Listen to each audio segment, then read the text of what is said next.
Well, hi, it's Julie from Cricket Leg Creative. Welcome to another video. Got a pretty snowy lamppost card to show you today that I made just using die cuts, no stamps today. So let's get right on into it.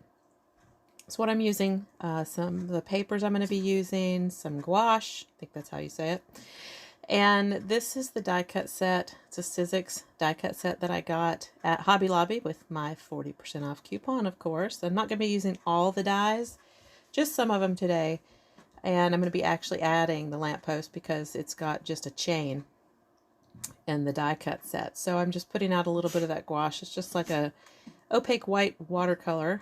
And my fancy splatter box, it's just the box that I got in one of my Simon Says Stamp monthly card kits. And I just keep it on the shelf in my little card studio to try to contain the splatter. So I watered down some of the gouache and I'm just using a brush to kind of splatter it over. I'm tapping the brush with my other hand, and then to make some finer splatter I like to kind of flick with my finger on the bristles. I really want it to be nice and full, and so I'm doing a lot of splatter. But you could use a white gel pen and make snow if you wanted to have maybe just a little bit less. So I'm pulling off the die cut pieces, or the dies themselves off of the backer, and then I'm going to be using lots of different papers. I'm using the black for the base of the lamppost, and then I want to do the trim on the lamppost to stand out a little bit. So I'm going to use some gold metallic paper to make it look like brass and just running that through. I think it'd be really pretty to do this lantern, this lamppost, as a white lamppost with some brass or silver or something on there. Be fun to play with a lot of different color combinations. I wanted the candle to be kind of a burgundy color, so I'm running it through with that. And I'm also going to, for the wax, I didn't want the wax to be the same color. That die contains all of the wax pieces. So I took an alcohol marker that was the same color as the paper, and then went over it with a very light pink marker to make it lighten up just a little bit, because I didn't have the right color pink paper to make the wax with. So that's what I used for that. And then I also ran it through with white because I need to make the flame. And then that's just making the little snowy pieces that go on sections of the lantern. And some holly. There's 3 holly things in there, I think, 3 holly dies. I'm just using one. And then I'm going to run through that burgundy paper again with the berry dies. And I just try to keep all the die pieces together, especially the tiny ones, and I try to keep them over on one side and then keep all the negative pieces over to the other side. I might keep some of those for later, or they may just go in the garbage. So I'm going to take a circle die from my Hero Arts Infinity Nesting Circle Die set, and I've cut a circle out of it. And I'm going to use some kind of just a basic yellow color with an ink blending tool from a stamp pad to try to make the glow for putting behind the lantern. And I'm just blending onto this circle. I could have done this on the paper before I cut it in the die cut machine, but I kind of wanted to make sure I was putting more color in the center. I want it to be more intense in the center, but I'm going to come back to that. So I've got all my pieces there. I'm going to start assembling the lantern lamp part and putting the brass trim pieces on top. I love using that tweezer. It's, I don't know what you call it, but it's, whenever it's closed, you're not having to pinch it closed like you do with, tweezers that you'd be using for plucking your eyebrows or something. When it's closed, it just holds it for you. So that comes in handy a lot of the time, especially for these tiny pieces. They can be really difficult. I love die cuts, but I really can't stand the tiny, tiny pieces. They kind of drive me insane. So just finishing putting up the brass trim. I think it looks real smart to have that brass right against the black. And I'm going to use my ink blending tool. It's still got some ink on it to just do the flame. It's hard to see there, but I just colored in the flame of the white candle that I die cut. And I'm going to just trim off that flame and add it right to the burgundy die cut part for the candle. And then it's time to put some of the wax pieces on. And they're kind of super tiny too. They were not super fun to work with, but I think they look pretty cool when they're on there. And I like using the lighter color. I tried to think of the picture on the Sizzix package has a darker color for the wax, but I was trying to think about when I burn candles, the part that runs down the side usually looks lighter. So I wanted it to be a little bit lighter. So I'm just kind of positioning it there to see what it looks like. And then I decide I need a little more color. I'm actually going to add more to it later as well. All right, so time to kind of play around with where everything is going to go.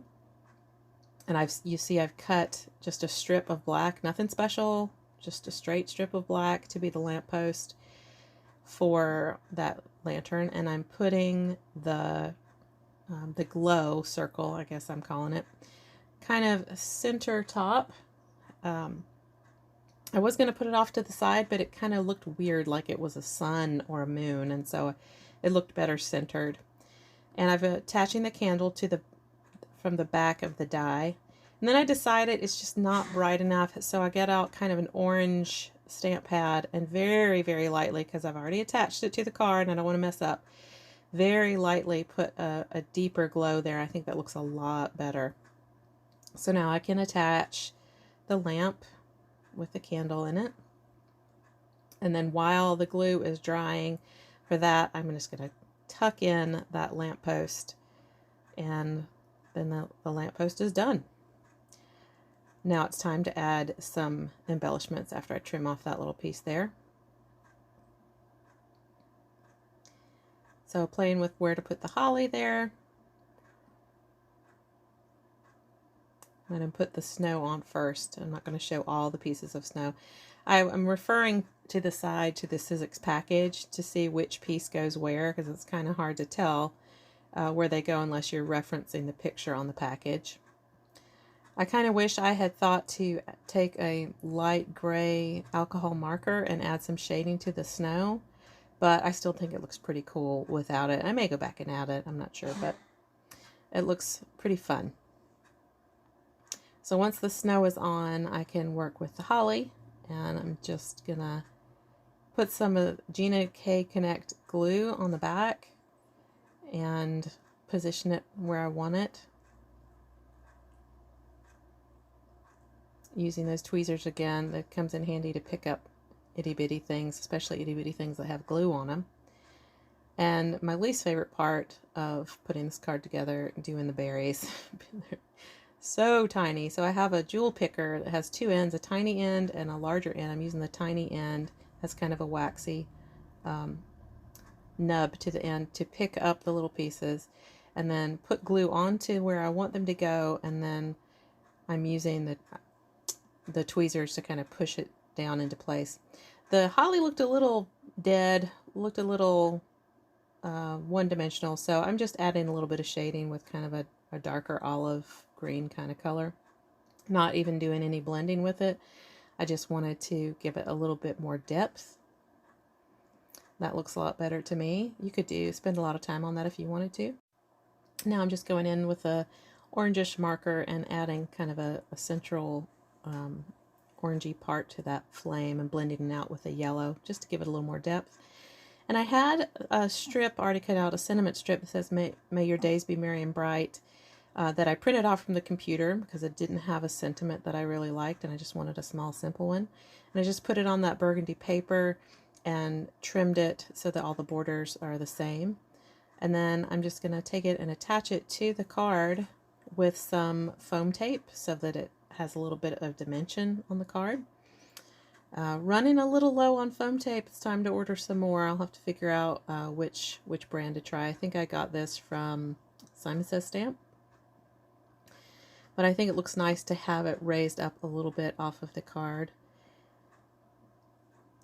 And I think it's fun to have the option of doing things on the computer, because if you don't happen to have the sentiment, the exact sentiment that you want, but you can print it off, that's really handy.